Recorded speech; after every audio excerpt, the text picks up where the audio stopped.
Om, aku memergoki Alexa tidur bersama dengan Boy. Tapi jangan salahkan Boy atas kejadian ini, karena Alexa sudah mengakui bahwa dia yang masuk ke dalam kamar Boy. Pesan itulah yang dikirim oleh Maxime kepada ayahnya Alexa.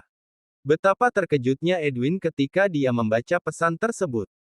Padahal dia sudah menyetujui permintaan dari Wilson bahwa Alexa akan segera menikah dengan Eric pada minggu ini. Edwin selama ini sangat mempercayai Boy.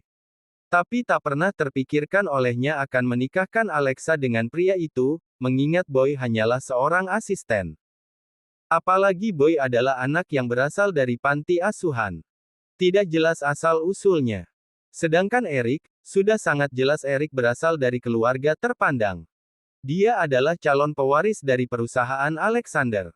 Apalagi Edwin sudah sangat lama menjalin kerjasama dengan Tuan Alam. Maxime, Boy, Alexa dan Rahel sudah pergi dari mansion Nenek Margareta. Rahel sudah pulang ke mansionnya. Maxime dan Boy harus bekerja seperti biasanya. Sedangkan Alexa sedang berada di rumah sakit, karena dia masih menjalani hukuman dari ayahnya untuk magang di rumah sakit Keano selama libur kuliah. Sehingga kini di dalam mansion, hanya terdapat Edwin dan Nenek Margareta. Alexa dan Boy memang tidak mengakui bahwa mereka sudah berhubungan badan. Tapi coba kamu pikirkan dampaknya bagaimana terhadap Alexa. Bagaimana kalau ternyata mereka memang sudah melakukannya? Alexa bisa hamil loh. Keluarga kita ini berasal dari keluarga baik-baik, jangan sampai Alexa hamil di luar nikah. Mereka harus segera dinikahkan.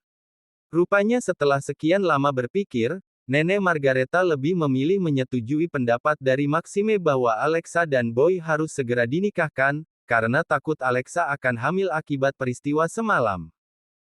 Setelah ini Nenek Margareta akan mencoba meminta maaf kepada keluarga Claudia karena harus membatalkan rencana perjodohan Boy dengan Claudia. Bukan begitu, Tante. Tapi Tante tahu sendiri kan kalau latar belakang Boy sangat tidak jelas. Sebagai seorang ayah, aku ingin melihat Alexa menikah dengan pria yang benar-benar jelas bibit, bebeit, dan bobotnya. Sepertinya Edwin sangat tidak setuju dengan pendapat dari Nenek Margareta yang menyarankan agar Alexa dan Boy segera dinikahkan. Saya sudah membesarkan Boy dengan baik.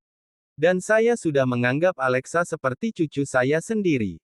Boy adalah pria yang bertanggung jawab dengan pekerjaannya. Bahkan Alexa terlihat sangat nyaman jika bersama dengan Boy. Tidak ada salahnya jika mereka dinikahkan. Nenek Margareta hanya ingin melakukan yang terbaik untuk Boy dan Alexa.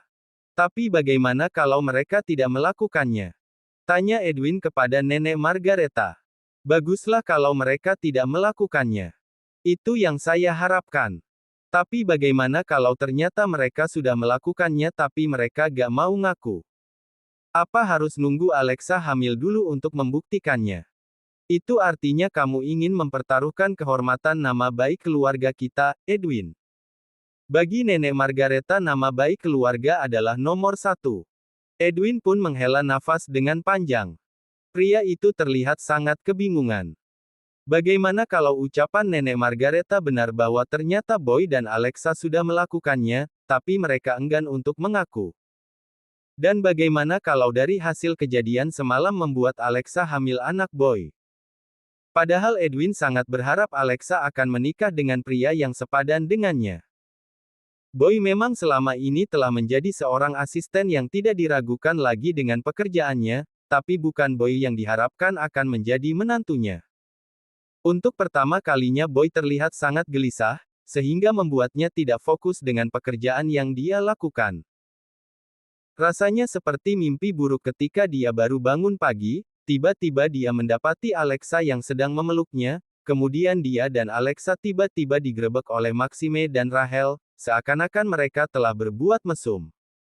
Dan yang membuat dia tidak bisa terima adalah ketika dia mendengar perkataan dari Maxime bahwa dirinya dan Alexa harus segera dinikahkan.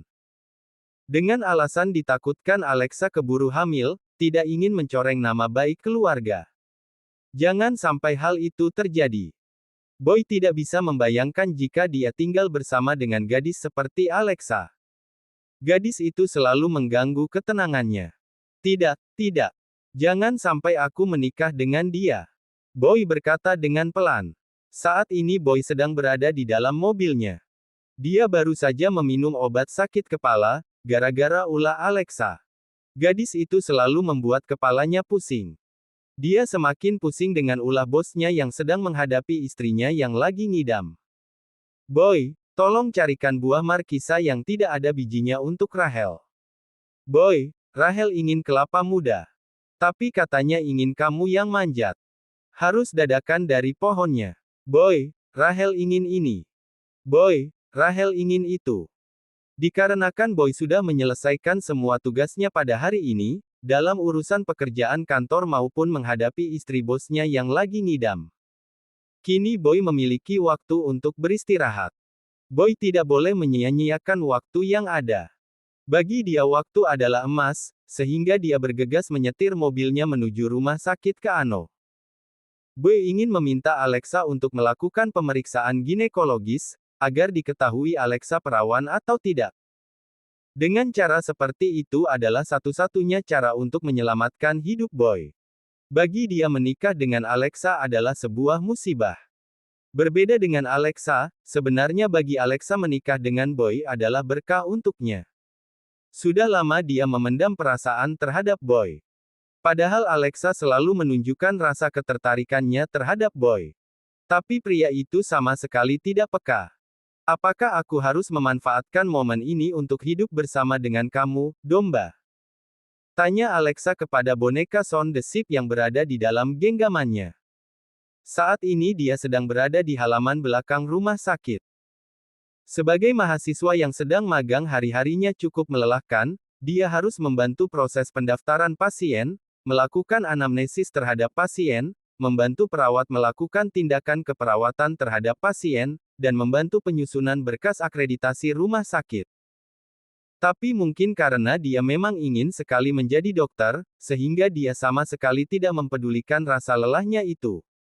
Alexa memang seorang gadis yang sangat ceria. Alexa yang sedang duduk di kursi panjang, dia dikejutkan dengan suara seseorang yang sedang menyapanya. Kemudian Alexa segera menoleh ke belakang. Dia melihat ada Jasmine yang sedang tersenyum kepadanya. Tante Jasmine. Alexa berkata sambil tersenyum memandangi wanita berusia 52 tahun itu.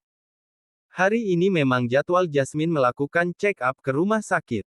Setelah melakukan check-up, dia pun segera mencari keberadaan Alexa. Setiap kali bertemu dengan Alexa, Jasmine selalu merasa terhibur dengan tingkah gadis itu. Hubungan Alexa dan Jasmine cukup dekat. Selayaknya calon menantu dan calon ibu mertua. Sejujurnya Alexa memang sangat merasa beruntung jika seandainya dia memiliki ibu mertua seperti Jasmine. Jasmine dari dulu selalu memperlakukannya dengan lembut dan penuh kasih sayang. Tapi dia sama sekali tidak bisa mencintai Eric. Itulah yang membuat Alexa merasa tidak enak hati kepada Jasmine. Jasmine walaupun sudah berusia 52 tahun, tapi wanita itu masih terlihat cantik dan awet muda. Padahal jika seandainya Jasmine tidak lumpuh, mungkin saat ini dia sudah menjadi pemimpin perusahaan Alexander. Pasti akan menjadi seorang pemimpin wanita yang sangat elegan dan berkelas. Tapi sayangnya, karena Jasmine mengalami kecelakaan yang mengakibatkan kakinya lumpuh, membuat Jasmine tidak bisa menggantikan posisi ayahnya untuk memimpin perusahaan. Sehingga terpaksa harus diganti untuk Wilson, walaupun Tuan Alam terus memantau pekerjaan menantunya itu. Dan sebentar lagi perusahaan Alexander akan segera dipimpin oleh Eric. Tinggal menunggu persetujuan dari Tuan Alam.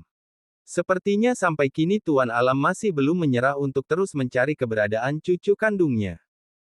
Sungguh dia tidak rela jika perusahaannya dipimpin oleh Eric yang sama sekali tidak memiliki hubungan darah dengannya. Boy baru tiba di rumah sakit, dia bergegas menghentikan mobilnya di basement. Setelah keluar dari mobil, pria itu segera masuk ke dalam lift. Boy segera mencari keberadaan Alexa di rumah sakit tersebut. Hari ini dia harus menyelesaikan semua kesalahpahaman tentang kejadian semalam. Agar dia tidak menikah dengan Alexa. Di mana dia?